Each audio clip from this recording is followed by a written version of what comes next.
Today I want to provide a little deeper insight to how your type can tend to change during times of stress and during times of growth. It's important to remember that your Enneagram type is fluid and, depending on the circumstance, can show up in a variety of ways, ranging from very healthy to average to unhealthy. Another way to say this would be, depending on the situation, are you using your Enneagram superpowers for good, or are your Enneagram superpowers not serving you well in that moment? This is self-awareness that can be gained by learning about something like the Enneagram. So, I want you to imagine yourself on a timeline, going through your life, experiencing the world through the lens of your Enneagram type. We all tend to move along our timelines every day with this lens, and how you typically behave is rooted in this type. So for me, I'm a 6, and on an average day, I will be reacting and behaving somewhere along the spectrum of using my 6 powers for really positive things, like confidence in a decision I've made without second guessing it, or flexing my loyalty muscle to help see a commitment through all the way to the end. Or some less productive 6 tendencies like continuously challenging or judging something that can then become a barrier to moving on to the next thing. As we move through life, we are always somewhere along our own Enneagram spectrum, and if nothing ever changed around us, we'd most likely stay right there and be pretty content from day to day. But, as we all know, our days are not always average, and along our timeline, we encounter events and experiences daily that trigger change in our behavior. Easier said, the only thing constant is change. Building your awareness around how you may tend to act in these situations will help you to operate in the most healthy and productive areas of your type, and in the types you lean towards during times of growth and times of stress. Finally, don't confuse the word stress as a purely negative word.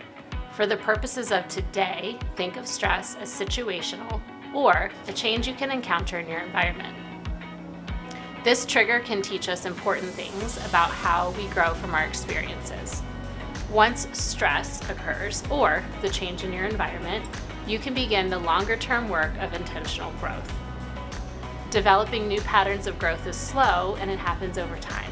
So, let's dive in and look at how your type can show up during times of stress or change and in times of growth. Now that you know a bit more about how change can affect your type and what true growth looks like, take some time to discuss with your colleagues your own experiences. You may find that your group has a common experience, for example, living through the year of 2020, that you can discuss.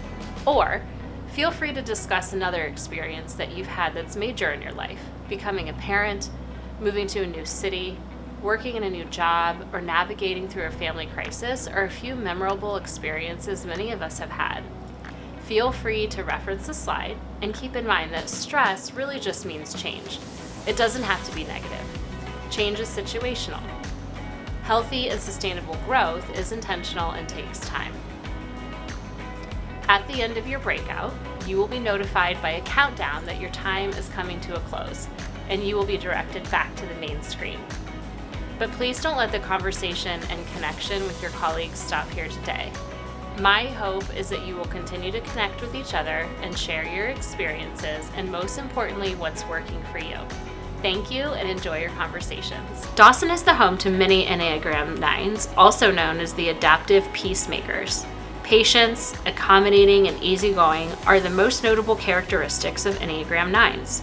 At their highest level of self-awareness, 9s are able to strike a healthy balance between inclusivity and decision-making. Healthy 9s are inspiring, warm, and thoughtful. At their best, 9s can understand their own needs and how to support themselves as much as they can understand what is needed to support an entire team or organization. At an average level of self-awareness, they are helpful and agreeable, but may sometimes say yes without truly being able to follow through. They are masterful at task-oriented projects or goals, but may not be able to prioritize what is important. An average 9 may struggle with making decisions in a timely way. At their lowest level of awareness, 9s may altogether avoid a task or a relationship that does not make them feel good. They may struggle to understand how they feel or what they want. When faced with stress or a change in environment, 9s lean toward the tendencies of the loyal 6. Indecisiveness and second guessing are weaknesses for both 9s and 6s, so this is definitely a watch out area for 9s when facing major change. However, when a 9 is able to act on the feeling of feeling responsible for others, decision making comes much easier to them. A 9 is strongest when they can comfortably offer opinions, or when faced with stress or a change in environment, 9s lean towards the tendencies of the loyal 6.